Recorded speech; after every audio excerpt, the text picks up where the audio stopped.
한 발 더 들어가는 고품격 시사대담 뉴스 인사 프라임 시작해 보겠습니다. 목요일 쇼미더 민심입니다. 윤희용 대표님, 박영식 정치사 에디터 두 분 함께합니다. 안녕하십니까? 안녕하세요. 자, 먼저 개요 소개해드리겠습니다. 뉴스토마토 의뢰로 지난 9일부터 10일까지 이틀간 18세 이상 전국 성인 남녀 1,045명 대상으로 실시를 했고요. 표본 오차가 95%, 신뢰 수준이 플러스 마이너스 3.0%포인트입니다. 무선 전화 방식이고 응답률이 4.2%입니다. 자, 먼저 박인수 에디터, 네. 오늘 조사 표집 성향 먼저 살펴주시죠. 네, 오늘 표집 성향 중도가 딱 500명입니다. 보수 281명, 진보가 264명이었어요. 이제 다른 저희가 토마토 조사 소개해 드릴 때보다도 다른 때보다 어떤 그 이념 성향별의 이 어떤 분포가 큰 차이를 보이지 않고 균형감이 있는 있다고 해야 균형감 되나요? 있는 그런 표집인 것 같네요. 표현을 하자면. 네. 자, 첫 번째 질문 자체가 임기 이제 첫째 주밖에 안 됐지만 국정 운영 평가를 해봤습니다. 어떻게 나왔습니까? 예, 이야. 첫째 주 국정 운영 평가 결론적으로 긍정이 과반을 넘습니다. 60.4%고요. 매우 잘하고 있다가 48.9%, 대체로 잘하고 있다가 11.5%인데 부정적으로 보시는 분들도 있습니다. 31.4%이고요. 매우 못하고 있다가 23.8%, 대체로 못하고 있다가 7.5%, 잘 모르겠다라는 게 이제 8.3%였는데요. 네. 특징은 이재명 대통령의 긍정 평가가 여당 지지율, 일단 저희가 후반부에 정당 지지율 소개해드리겠습니다만은 더불어민주당 지지율이 이 토마토 조사에서 50%를 넘었거든요. 다만 50%대 초반이기 때문에 이재명 대통령은 민주당의 지지도보다 대략적으로 10%딱 높은 것으로 확인됐습니다. 그렇군요. 좀 주목할 부분이 있을까요, 대표님? 예, 일단 뭐 2030 보수적이라고 네. 성향이 강한 이제 그룹이라고 얘기하는데 그 중에서도 이제 절반 이상이 긍정응답을 하고 있고요. 또 70세 이상 가장 이제 보수적인 그룹인데 그러네요. 긍정 46.3%, 부정 35.3%니까 뭐 긍정적으로 보는 시각들. 그다음에 뭐 TK도 절반 가까이, 또 PK에서는 65% 이상이 이제 긍정적으로 평가를 이제 하고 있습니다. 지금 이제 많이 말씀드렸지만은 네. 대통령 지지율이라고 이제 언론에서 많이 표현하는데 대통령 지지하십니까라고 질문하는 것이 아니라 네. 대통령이 이제 대통령서 일을 잘한다고 보느냐, 잘 못한다고 보느냐 이렇게 업무 수행에 대한 평가를 이제 물어보는 거잖아요. 네. 그래서 지금 아직 충분하게 평가할 정도 시간 지나지 않았는데 그렇지만 이제 이런 데는 또 기대감도 반영돼 있는 측면이 있다고 할 수 있겠고요. 원래는 이제 과거에는 인수위 기간 동안 하면서 사실 업무 수행 전에 굉장히 사실은 기대감을 키우는 조치들을 하고 이제 임기 시작하는 경우들도 많이 원래는 있었는데 그랬었잖아요. 지금 이번 같은 경우는 이제 바로 임기를 시작하는 측면들이 있고 또 최근에 이제 보게 되면 극단화가 너무 심해져가지고 네. 옛날만큼 뭐 80%만 넘어가고 이런 경우들은 요즘에는 이제 잘 나타나지는 않습니다. 최근 한 10년 네. 동안에 너무 이제 양쪽의 극단화 현상이 심해져서 그래서 60% 상당히 사실은 이제 이 정도 높은 것이라고 할 수 있겠고요. 이것을 이제 어떻게 잘 유지해 갈 것이냐 이 수준을 과제일 것 같습니다. 자, 이재명 정부 출범한 지 이제 일주일 지났는데 우리 에디터님 어떤 변화를 가장 체감합니까? 뭐 일단은 뭐 가장 가까웠던 최근 정부와 비교할 수밖에 없는 것인데 그렇습니까? 너무 대조된다라는 생각은 드는 것 같아요. 그러니까 윤석열이라는 사람이 갖고 있었던 어떤 권위주의적인 모습들이 보이지 않는다라는 네. 거. 뭐 일단은 뭐 일도 무지 열심히 한다라는 느낌을 대통령으로부터 받기도 합니다만은 국민과 어쨌든 소통하려는 적극적으로 소통하려고 하는 대통령 개인의 의지가 도드라진다는 것이죠. 최근에도 보면은 대통령실 브리핑에 카메라를 투입해서 기자들의 얼굴을 비친다라는 것도 대통령이 직접 어떤 댓글을 보고 그것을 직접 제안했다라는 부분도 있고요. 맞아요. 게다가 이제 국민들과 소통하면서 인사를 추천받겠다라는 지점 역시도 어쨌든 국민들에게 기회를 부여하고 국민 주권 정부라는 의미를 되살린다라는 그런 측면에서는 소통한다는 느낌이 들어서 이 정부가 열려 있는 정부라는 느낌을 받게 되고 또 국민과 함께한다라는 정부라는 인상을 받게 되고 또 다른 하나는 인선 기준들을 봤을 때 세 가지 정도를 얘기했던 것 같아요. 첫 번째가 국민과 국가에 충직한 사람을 뽑겠다. 두 번째가 능력 있는 사람. 그리고 세 번째로 선공후사할 줄 아는 사람, 즉 헌신하는 사람을 뽑겠다라고 이제 인선 기준을 밝힌 적이 있잖아요. 그래서 그런 차원에서 본다라고 하면 너무 그 이전 정부하고 많이 대조된다라는 느낌을 받아서 최근 들어서 아까 저희가 봤던 과반 이상의 60%의 국정운영 평가를 받는 이유는 그런 배경에서 오는 거 아닌가 싶습니다. 누구 저 아는 사람은 그렇게 얘기하더라고요. 세금 안 아깝다. 아. 일 잘하는 거 보이, 열심히 하는 거 보이, 돈 안 아깝다 이렇게 얘기하는 분도 있긴 하더라고요. 어떻게 대표님은 보셨습니까? 네. 좀 뭐 우리 이제 일상에서는 네.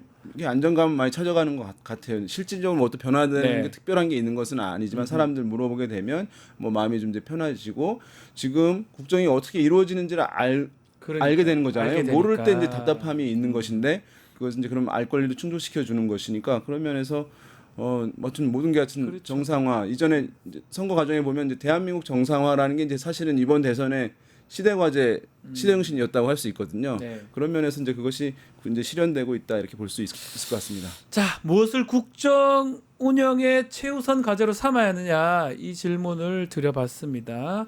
자, 사람들은 어떻게 얘기를 하고 있습니까? 네, 국정운영의 최우선 과제를 꼽으신 네. 분들 중에는 가장 우선순위로 민생 경제 회복이라는 키워드를 잡으신 분이 35.1% 됐고요.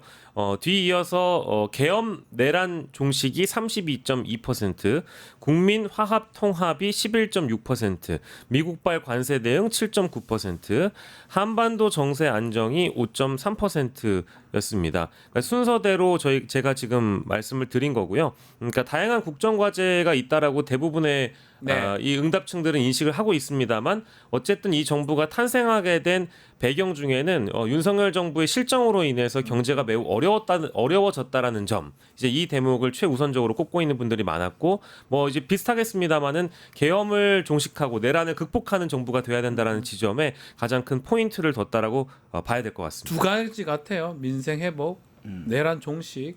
이 두 가지를 많은 국민들이 주목을 하고 있는데 좀 주목할 또 부분이 또 있을까요? 이런 이제 조사를 네. 하게 되면 사실은 그 경제 회복이 있잖아요. 네. 이 응답이 50% 이상 넘어가고 원래 같으면. 다른 네. 것들이 이제 한 뭐 10% 20%를 나눠 갖는 것이 일반적인 형태예요. 경제 관련한 부분이 들어가게 되면 그런데 지금 이제 특이한 것이거든요. 네.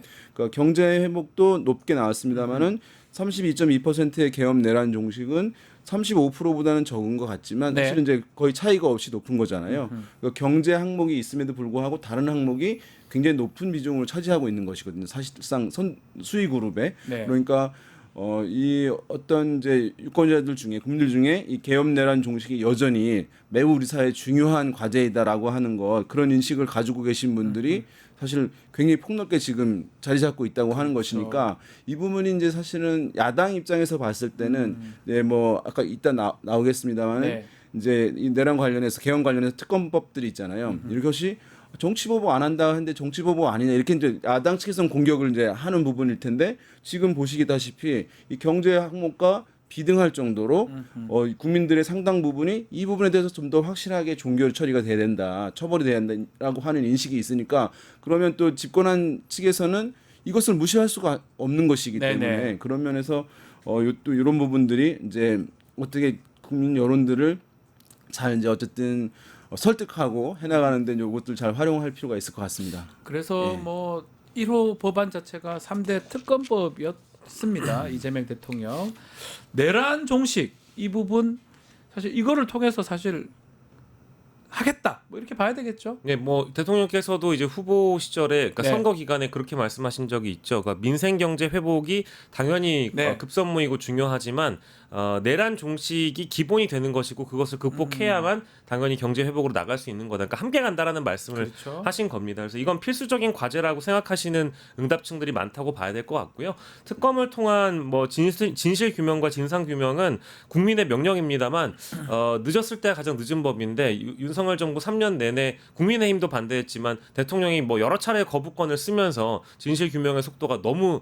늦어져서요. 네. 굉장히 분노하시는 분들도 많고 어제자 최근 보도를 보면 뭐 대통령실 PC 파쇄를 실제 방첩사령부가 동원됐다 뭐 그 이런 얘기가 있더라고요. 보도를 보고 나서 제가 네. 너무 놀란 게 이미 이들은 꼼꼼하게 증거 인멸을 하고 있다라는 것이고요. 그렇죠. 그저께 있었던 이제 모 언론의 또 단독 보도를 보면 최은순 즉 김건희의 엄마이자 대통령 윤석열의 장인이었던 윤석열의 그 장모였던 장모겠죠. 사람이 예. 6월 2일 그러니까 대선 하루 전에 아크로비스타에 가가지고 그 윤석열 부부를 만나서 진술을 짜맞추거나 혹은 6월 5일 국회에서 이 특검법이 통과된 날에 또 만나가지고 본인들끼리 이 수사 대상들끼리 진술을 짜맞춘다. 이거 증거인멸이거든요. 맞습니다. 이런 행위들이 수면 아래에서 벌어지고 있는 게 지금 뭐 3년 동안 거의 대략적으로 기간으로 따지면 2년 동안 벌어졌기 때문에 늦어도 너무 늦었지만 지금이라도 수사의 칼날을 빨리 빼들어서 특검을 통해서 진실을 규명해야 될 것 같고요. 반대의 논리로는 뭐 특검 자체를 왜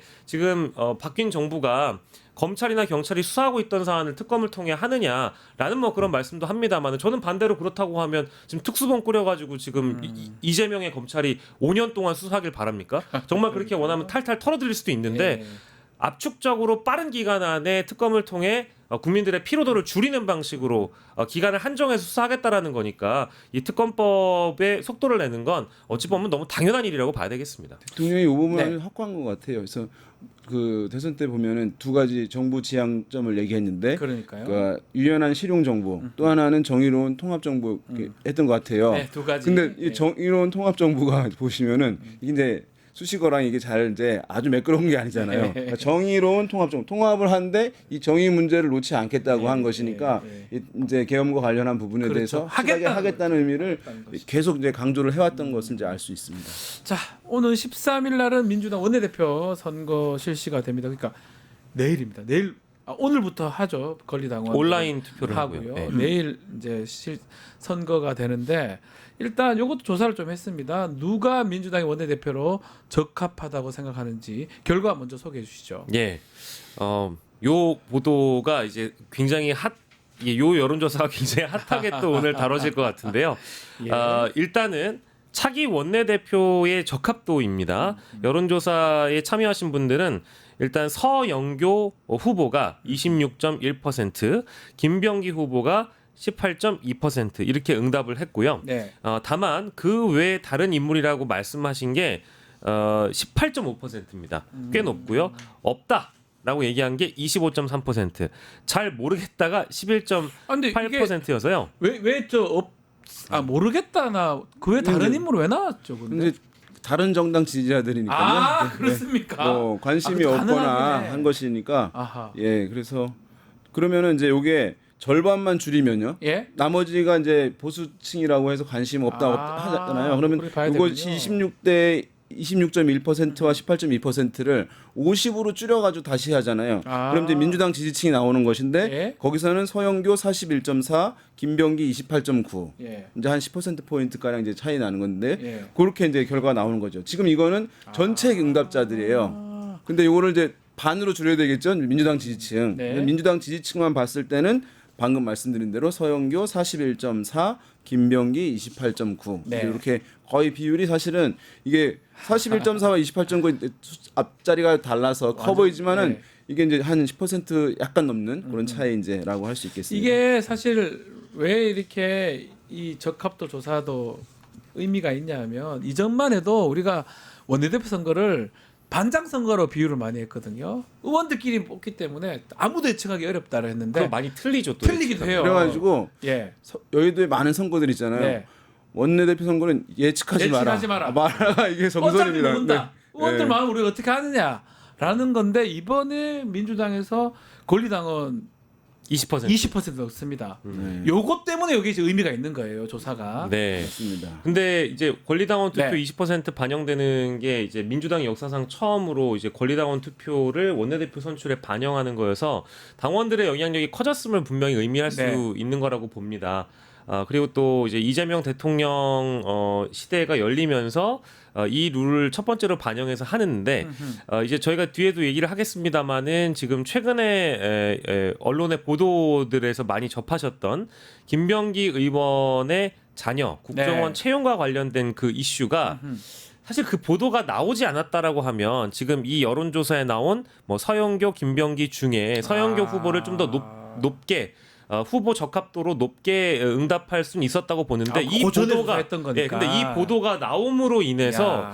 지금 제가 판단하는 권리당원들이나 민주당 내부의 분위기가 심상치가 않습니다. 그렇습니까? 예, 왜냐하면 대부분 이제 민주당원분들이나 권리당원분들의 말씀을 들어보면 나는 원래 서영교 후보를 찍고 싶었는데 네. 아니 이거 언론사 보도를 보니까 김병기가 너무 억울하게 됐다. 이거는 김병기 후보를 지지하고 찍으라는 시그널 같다라고 인식하는 분들이 많아졌어요. 이거 실제로 제가 그렇습니까? 굉장히 많은 예. 분들에게 탐문을 해봤는데 실제로 다 그렇게 말씀을 하셨기 때문에 이 여론조사와는 다른 결론의 어떤 선호도를 권리 당원들이 보여줄 수 있다. 다만 의원들이 82 여전히 그 어떤 비율이 많아요. 네. 권리 당원은 20이지만 의원들이 82여서 이 결론을 쉽게 예상하기는 어렵지만 네. 그 보도가 김병기 의원 쪽에는 이 선거에서는 호재가 될 가능성도 의외로 있겠다. 어떻습니까? 아니, 그 저도 부분. 이제 여기를 들어서 굉장히 예. 의외거든요. 이거는 아무 정보가 없이 봤을 때는 네. 당원들, 근데 이런 지지자들하고 이제 비슷할 테니까 봤을 때는 좀 더 이제 대외적으로 알려져 있고 대중적으로 알려져 있고 그러면서 뭐 이제 당선인 대통령의 어떤 뒷받침을 드러내놓고 더 적극적으로 할 것 같은 사람한테 호감이 그렇죠. 갈 수밖에 없기 예. 때문에 그러면 이제 이 조사에 나오는 것처럼 뭐 당원들도 이제 서영교 의원한테 좀 쏠리는 것 아니겠냐라고 보는 것이 일반적인 이제 시각이 있을 수 있어요. 네. 합리적으로 이제 우리가 예측하건데, 근데 우리 박영식 에디터 얘기한 대로 이 주류 미디어에서 공격을 받는 사람에 대한 보호 심리가 민주당 당원들한테 상당히 강하다는 거예요. 그래서 예. 오히려 이제 이쪽을 찍어야 되겠다라고 하는 기류가 만들어지고 있다는 이제 얘기들이 있더라고요. 그래서 네. 만약에 그 이제 당원들이 뭐 물론 80%가 안 되겠습니다만은 요 20%가 당원들의 흐름이 단일하게 움직일 것인지 거기서도 또 층위가 나눠질 것인지 제가 보니까 적극적인 당원들은 우리 박 에디터가 얘기한 그런 흐름이 있는 것 같긴 하더라고요. 네. 근데 어쨌든 그것이 단일한 그룹으로 20%딱 합쳐서 움직일 것인지 아니면 적극적인 당원들은 이제 그렇게 가는데 또 이제 약간 지지 강도가 강하지 않은 당원들은 또 다르게 판단할지 이런 여부들이 어쨌든 변수가 될 것 같네요. 그럼 예측은 어렵다 이래 봐야 됩니까? 네, 당연히 예측은 어렵다라는 게 저희 셋의 결론일 수밖에 네. 없는데 네. 아마도 이제 그런 포인트가 작용할 수도 있을 것 같아요. 그러니까 이제 결국 원내대표의 역할이라는 게 뭐 이제 입법으로 또 뒷받침을 해야 되고 예산 지원이나 정책적 지원을 원내대표로서 원내에서 어쨌든 이 정부를 지원하는 역할을 해야 됨과 동시에 지금 이제 국민의힘 원내대표 누가 뽑힐지 모르잖아요. 근데 국민의힘에서는 분명히 범친윤계에서 이번에도 원내대표가 될 가능성이 높기 때문에 협상의 파트너가 누가 되느냐에 따라서 지금의 이제 원내대표가 결정되는 요인도 하나 작용할 것 같고요. 네. 두 번째로는 서영교 의원과 김병기 의원의 어떤 의정 활동의 스타일을 비교를 해보면 서영교 의원의 경우에는 굉장히 화제성을 많이 몰고 다니시기도 하고 법사위에서 공격력도 보여주시긴 했지만 사실상 이제 의원들 사이에서 누가 더 선수로는 당연히 이제 서영교 의원이 사선입니다, 사선. 사선이고 네. 김병기 의원이 삼선인데 삼선이고요. 안정감 차원에서 어찌 보면 좀 안정감과 무게감 차원에서 고려한다면 김병기 의원이 좀 더 낫지 않냐라고 분석하시는 분들도 있더라고요. 그러네요. 이제 그런 차원까지도 우리가 함께 뭐랄까 분석해 보면 좋을 것 같습니다. 국민의힘 다음 얘기 좀 나눠보겠습니다. 아직 정해지진 않았지만 전당대회를 치를 것 같은데요. 요 부분이에요. 김문수 전 후보가 전당대회 나올 거냐 말 거냐. 요것도 결과가 어떻게 나왔습니까? 네, 뭐 이제 전당대회는 지금 정해진 게 없습니다. 전혀 정해진 게 없어요. 한다 만다 네. 뭐 당연히 뭐 언젠간 하겠지만 그 시기가 정해지진 않았는데 김문수가 나오는 게 맞느냐에 대한 이제 부분입니다. 자, 김문수 전 국민의힘 대선 후보가 전당대회 출마 여부에 대해서 어떻게 생각하십니까? 물어봤습니다. 네. 반대가 찬성보다 더 높습니다. 반대가 45.9%고요. 찬성이 37.6%. 잘 모르겠다가 이제 16.6%인데 국민의힘 지지층과 보수층의 응답이 사실 제일 중요하잖아요. 그러니까요. 이쪽을 보니까 과반 이상이 김문수가 나와야 된다라고 봅니다. 69.4% 국민의힘 지지층에서는 찬성을 하고 있고요. 반대가 23.1%인데 보수층의 경우에도 사실은 김문수가 나와야 된다라고 보는 겁니다. 56.6% 대 반대가 30.8%여서 지금 국민의힘을 지지했거나 김문수 후보를 찍었던 분들 위주로 우리가 생각을 해보면 대부분 김문수 후보가 전당대회에 나와서 당대표 자격을 평가받아봐라 라는 지금 평가를 하고 있다는 것이겠죠. 그 당권 관련해서 당심은 찬성, 네. 국민 여론은 좀 반대. 이렇게 해석해야 됩니까? 맞습니다. 원래 사실은 이렇게 이제 이게 어떤 룰 전당대회 룰 같은데 반영이 이제 유연하게 적용이 된다면은 네. 당세가 굉장히 위축돼 있을 때, 그러니까 뭐 선거에서 떨어진 직후라든가 이럴 때는 최대한 이제 국민 뜻에 가깝게 가는 게 맞는 거예요. 이제 일반 중도층의 의견을 담아가지고. 네.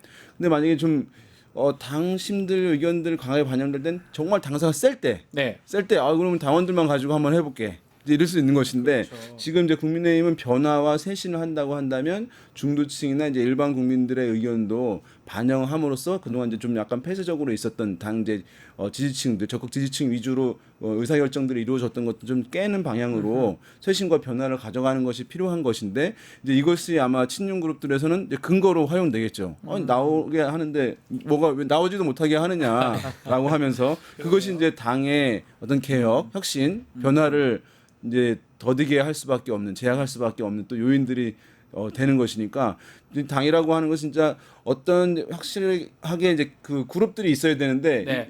힘이 개혁하려고 하는 쪽의 힘이 대중적 지지를 충분하게 당원들 지지를 받지 못하고 세력도 약하고 이런 상황에서 이게 그 구세력들을 가지고 이제 그 이길 수가 없는 상황이기 때문에 지금 이렇게 지지부진한 상황이 대립하는 상황이 좀 오래 갈 것 같다라고 하는 이제 전망도 나오고 있는 게 이런 이제 여론들 배경으로 하는 것 같습니다. 네. 뭐 김문수 네네. 후보가 사실 뭐 전당대회를 출마하냐 마느냐 재차 이제 대선도 사실은 김문수의 화양 연화였는데 그렇죠. 맞아요. 거기서 얻었던 표심을 자신의 역할이 주요했다라고 지금 보는 거잖아요. 40 김문수 후보 넘었으니까요. 측에서는. 예. 그래서 뭐 그게 대표적이지 않겠습니까? 턱걸이하고 훌라후프하는 모습을 왜 괜히 보여줬겠어요? 그리고 실제 그러고 나서 이 당 저기 선대위 해단식에서 큰절을 했다라는 것은 다시 한번 기회를 달라는 시그널로 다들 읽으셨기 때문에 여기에서 이 여론조사대로 반대가 높다고 해서 안 나오실 분은 아닌 것 같다. 아니다. 예, 그거는 뭐 이미 보여준 것 같다 의지를.